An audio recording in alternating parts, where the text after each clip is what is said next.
कराची में गुल प्लाज़ा हादसा होने के बाद से लेकर अब तक असम्बली या सेनेट का कोई भी इजलास आप अटेंड करें तो गुल प्लाज़ा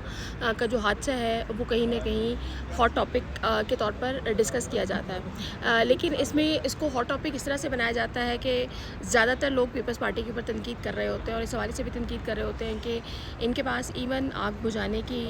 जो फैसिलिटीज़ थी वो भी मौजूद नहीं थी। आज भी असम्बली के इजलास में कादिर पटेल साहब जो हैं वो अपनी धुआंधार तकरीर के साथ उन्होंने बोलना शुरू किया और उस तकरीर में ख़ास तौर पर उन्होंने MQM को बहुत ज़्यादा तनकीद का निशाना बनाया और उन्होंने बार बार कहा कि पहली दफ़ा है कि आप हमारे साथ हुकूमत में मौजूद नहीं हैं, हालांकि इससे पहले जितनी बार भी हुकूमत आई आप हमारे साथ हुकूमत का हिस्सा रहे। तो शायद कादिर पटेल साहब ये इस्टेब्लिश करना चाह रहे थे कि पीपल्स पार्टी अकेली कसूरवार नहीं है। MQM यानी वो कहते हैं ना शरीक जुर्म ना होते तो मुखबरी करते, तो काइंड ऑफ वो उनको शरीक जुर्म बनाना चाह रहे थे और उस फैक्ट को इस्टेब्लिश भी करना चाह रहे थे। स्पेसिफिकली कादिर पटेल साहब ने ये बात भी की कि जब गुल प्लाज़ा बना तो उसको बनाया किसने, वो शख्स किसके साथ क्लोज था और इनिशियली ये बिल्डिंग जो है बस एक मंजिला बिल्डिंग थी, लेकिन इसको किस तरह से जो है अनलॉफुली डिफरेंट फ्लोर्स तक लेके जाया गया और कौन था इसके पीछे, ये सब भी वो तारीख़ी तौर पर बात करते रहे। लेकिन अगर हम इन बिटवीन द लाइन पढ़ें तो उनका कहना ये था कि भाई सारा कसूर पीपल्स पार्टी का नहीं है और सिंध में जो कुछ गलत होता है या कराची में जो कुछ गलत होता है उसमें हमें कसूरवार ठहराना बंद कर दीजिए। अनफॉर्चुनेट बात यह हुई कि कादिर पटेल साहब ने जब अपनी तकरीर ख़त्म की उसके बाद अपोजिशन की तरफ जाना था, शहरियार आफरीदी साहब को माइक दिया गया। लेकिन यहाँ जो मेरे लिए इंटरेस्टिंग चीज़ थी, मुझे कमर ज़मान कायरा साहब की वो गुफ्तगू बड़ी याद आई जो उन्होंने 18 साल प्लस जो वोटर्स की एज है उस हवाले से बात की थी। उन्होंने कहा था कि हमें कोई एतराज़ नहीं है क्योंकि 18 साल का जो भी बच्चा होता है वो उसकी अक्ल और शऊर उतनी नहीं होती। मैं इसको थोड़ा सा रिलेट करूँगी इसके साथ कि कादिर पटेल साहब से लेकर शाज़िया मरी साहिबा से लेकर पीपल्स पार्टी की जितनी सीनियर क़यादत आज असम्बली में मौजूद थी, क्योंकि आज बख्तावर भुट्टो साहिबा असम्बली में मौजूद थी, तो ये सब वो लोग जिनको सालों हो गए सियासत करते हुए वो बख्तावर भुट्टो साहिबा के इर्द गिर्द इस तरह से मंडला रहे थे कि गोया इससे बड़ी शख्सियत उनकी ज़िंदगी में आज तक कोई आई नहीं, वो एहतराम, वो इज़्ज़त एज एन लीडर। तो मुझे कमर ज़मान ज़ाहिरा की बात उस वक्त याद आई कि इनसे ये पूछना चाहिए कि जब आप 18 साल तक की एज को जस्टिफाई करते हैं तो जिनको आपने अपना जो है वो इनहेरिटेंट जो लीडर्स हैं मान लिया है, क्या वहाँ उनकी अक्लो शऊर उस एज के मुताबिक काम कर रही हैं? ये एक अजीब बात थी जो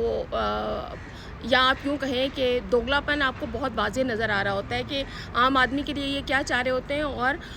अपने घरों के अंदर अपनी सफ़ों के अंदर ये किस तरह की चीज़ों को मैनिपुलेट कर रहे होते हैं। मीनवाइल उससे ज़्यादा अनफॉर्चुनेट बात ये थी कि शहरियार आफरीदी साहब ने जब बात करना शुरू की तो एकदम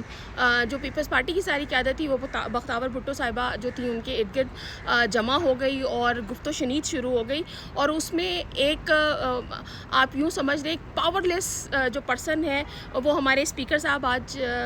वो लग रहे थे, क्योंकि वो बेचारे 2 बार तो डरते डरते उन्होंने ऑर्डर इन द हाउस की बात भी की। शहरियार आफरीदी साहब के बार बार कहने पर बहुत ज़्यादा पीपल्स पार्टी के लोगों का शोर करने के बावजूद भी वो बेचारे साइड आए देकर देख लेते थे और फिर ऑर्डर इन द हाउस उसके बाद कह ही नहीं सके। ये खौफ जो है लीडर्स का, लीडरान का, वो इस तरह से मौजूद है और हम असम्बली में बैठकर इतनी सीरियसली जो है मुख्तलिफ वाक़यात या मुख्तलिफ चीज़ों को देख रहे होते हैं। शहरियार आफरीदी साहब ने वादिया तीरा और ये जितने भी जो क्रिमिनल चीज़ें हो रही हैं और ऑपरेशंस हो रहे हैं उस हवाले से बात की और इसके साथ साथ जो है वो अपोजिशन लीडर के रोल के हवाले से भी वो थोड़ा सा उसको अप्रिशिएट करते रहे कि हमारे पास बलूचिस्तान और इवन हमारे जो ट्राइबल एरियाज़ हैं वहाँ से पर्सन सब मौजूद हैं। इमरान खान के हवाले से भी उन्होंने ये बात की कि खान साहब जो हैं उन्होंने इनको नॉमिनेट किया और इनका अपोजिशन लीडर बन जाना इटसेल्फ एक बहुत बड़ी बात है और यहाँ वो जमहूरियत की बात करते रहे। उन्होंने बार बार ये बात की, शायद तलाल चौधरी साहब उससे पहले गुफ्तगू कर रहे थे और उन्होंने कई चीज़ों को जस्टिफाई करने के लिए ये बात भी की कि PTI जो है वो सोल्जर्स या हमारे फ़ौजी भाइयों और जिनकी शहादत हो जाती है उस हवाले से भी उन्होंने कोई गुफ्तगू की, जिसको शहरियार आफरीदी साहब ने बड़ी क्लियरली कैटेगोरिकली ये बात कही कि देखिए नॉट ओनली अस, हमारे लीडर भी हमेशा ये बात करते हैं कि जो फ़ौज है वो हमें हमारी जानों से ज़्यादा अजीज़ है। کیونکہ محمود خان اچکزئی صاحب بھی یہ بات کر چکے ہیں. کل انہوں نے جب اپنی as an opposition leader oath لینے کے بعد تک اسپیچ کی تھی تو اس میں انہوں نے یہ بات کی تھی کہ میں نے کبھی اپنے والدین کے ہاتھ نہیں چومے، لیکن ہمارے فیلڈ مارشل صاحب اگر قانون اور آئین کی بالادستی کے لیے کام کریں گے تو میں ان کے ہاتھ جا کے چوموں گا. پی ٹی آئی بھی یہیں پہ سٹینڈ کر رہی ہے. شہریار آفریدی اس بات کو انڈورس بھی کرتے رہے اور لیکن انہوں نے وادی تیرہ میں ہونے والے آپریشن کے حوالے سے بڑی کلیئرلی باتیں کی کہ اچانک سے لوگوں کو یہ کہہ دینا کہ آپ گھر چھوڑ دیں، اور اس کے بعد یہ آپریشن ہوتے رہے ہیں اور وہ لوگ جو گھر یا جائیدادیں چھوڑ کر وہاں سے موو کرتے ہیں، جب وہ واپس آتے ہیں حالات بہتر ہونے کے بعد تو وہاں ان کی کوئی بھی شناخت یا ان کی کوئی بھی جائیداد موجود نہیں ہوتی. یہ ایک انفارچونیٹ فیکٹ ہے جس پر آج شہریار آفریدی اسمبلی کے اندر بول رہے تھے. لیکن تکلیف دہ بات یہ تھی کہ اس گفتگو میں ہماری جو موجودہ قیادت ہے اس میں سے کوئی بھی انٹرسٹڈ نہیں تھا، کوئی سننا نہیں چاہتا تھا، کوئی سن نہیں رہا تھا. اور محمود خان اچکزئی صاحب کے اپوزیشن لیڈر بننے کے حوالے سے جو ہے ہماری جو قیادت ہے موجودہ قیادت، انہوں نے یہ بات ضرور کی کہ چلیں اپوزیشن لیڈر بن گیا ہے تو اب کہیں جو جمہوریت کے راستے ہیں وہ بحال ہوں گے. قادر پٹیل صاحب بھی یہ بات کرتے نظر آئے کہ اپوزیشن لیڈر کے بننے کے بعد چیزیں شاید جمہوریت کی طرف جانا شروع ہوں. مین وائل سینٹ کا اجلاس بھی چل رہا تھا اور سینٹ کے اجلاس میں بھی جس وقت میں انٹر ہوئی تو اس وقت بھی کیونکہ آج راجہ ناصر صاحب کا بھی نوٹیفیکیشن ہو گیا ہے تو اس حوالے سے بھی یہی بات کی جا رہی تھی، ان کو مبارکباد دینے کے حوالے سے بھی لوگ اسپیچ کر رہے تھے. لیکن ایک سینیٹر صاحب ہیں، انہوں نے بات کی کہ ایک شخص جیل میں ہے اور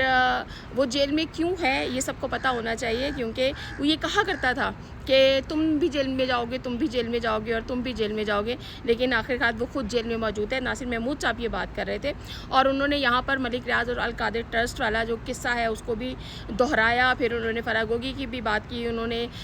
جو عمران خان صاحبہ کی زوجہ ہیں ان کے حوالے سے بھی کافی کرٹیک کی اس حوالے سے بھی. لیکن مین وائل اس بات کو بھی اپریشیٹ کرتے رہے کہ جی جناب آج نوٹیفیکیشن بھی ہو گئے ہیں،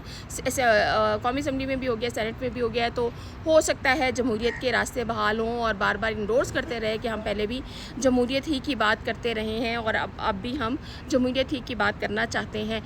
یہ اسمبلی کا اجلاس تھا. آئی ڈونٹ نو، کہیں نہ کہیں دونوں پارٹیز کی طرف ایک سیلیبریشن کا ماحول موجود ہے. اچھا، ایک بڑی کلیئر بات تھی جو ناصر محمود صاحب نے یہ کہی اور انہوں نے پھر یہ بات کی جس کا باقاعدہ انکار کیا جا چکا ہے کہ ایسا نہیں ہے، لیکن آج اگین انہوں نے یہ کہا کہ لیڈر آف دا اپوزیشن کا جو نوٹیفیکیشن ہے اس کے پیچھے ہمارے لیڈر نواز شریف صاحب کا ہاتھ ہے. اور ان کا کہنا یہ تھا کہ یہ وہ لوگ ہیں جو کہتے تھے نواز شریف مائنس ہو گیا، تو آج نواز شریف مائنس نہیں ہے، یہ خود ادھر ادھر ہوئے ہیں. اور انہوں نے اگین اس کا کریڈٹ جو ہے نواز شریف صاحب کو دیا، حالانکہ جو محمود خان اچکزئی ہیں وہ اس بات کو کیٹیگوریکلی جو ہے ریجیکٹ کر چکے ہیں. انہوں نے کہا تھا کہ میرا کوئی رابطہ نہیں ہوا اور یہ اور نوٹیفیکیشن ہونے کے بعد سے ایک عجیب قسم کی رومرز جو ہیں اس حوالے سے چلنا شروع ہو گئی تھی. یہ تھا آج کا اجلاس. تو اجلاس میں ہاٹ ٹاپک پیپلز پارٹی رہی، ہاٹ ٹاپک گل پلازا رہا، بلیم گیم رہی. پیپلز پارٹی اپنے کریکٹر کو، اپنی ذات کو جسٹیفائی کرتی رہی اور پروو کرتی رہی کہ نہیں ہم سندھ میں کام کر رہے ہیں. وہ آج بھی اس مائنڈ میں آپ کو کہیں نظر نہیں آئے گی کہ وہ ایکسیپٹ کرے کہ ان سے کام نہیں ہو پا رہا یا وہ یہ کام نہیں کر پا رہے ہیں یا انہوں نے بجٹ سندھ پر لگایا ہے. اور قادر پٹیل صاحب نے آج بار بار یہ بات بھی اسٹیبلش کرتے رہے کہ سندھ صرف کراچی نہیں ہے، آپ پورے سندھ کی بات کیا کریں. تو ایک انفارچونیٹ بات یہ ہے کہ بہت سارے لوگ جب لاہور سے کراچی جاتے ہیں، اسلام آباد کو ہم چھوڑ دیتے ہیں، آپ صرف لاہور سے کراچی موو کر جائیں تو کراچی جیسے بڑے شہر میں جو مین شہر ہے سندھ کا، آپ وہاں چلے جائیں، آپ کو وہاں گندگی کے ڈھیر آج بھی ملیں گے. آپ کو وہاں پر ہر جگہ پر گندگی اور عجیب قسم کا جو ماحول ہے، ٹوٹی ہوئی سڑکیں، کھڈے ہیں، یہ سب ملیں گے. لیکن پیپلز پارٹی یا سندھ کی قیادت آج بھی اس ریالٹی کو ایکسیپٹ کرنے کے لیے تیار نہیں ہے. اور ایون یہ نہیں، آپ رائٹ ٹو انفارمیشن کے حوالے سے بھی اگر ان سے کچھ ڈیٹا مانگ لیں تو یقین کریں کہ بہت اتھارٹیٹیو ایٹیٹیوڈز ہوتے ہیں گورنمنٹ امپلائیز کے بھی اور ہمارے منسٹرز کے بھی جو سندھ میں موجود ہیں. یہ آج جو ہے وہ کارروائی تھی قومی اسمبلی کی بھی، سینٹ کی بھی. آگے دیکھتے ہیں چیزیں کیسے موو ہوتی ہیں، کون سے بلز آتے ہیں اور جمہوریت اور بات چیت کب شروع ہوتی ہے اور کہاں تک پہنچتی ہے.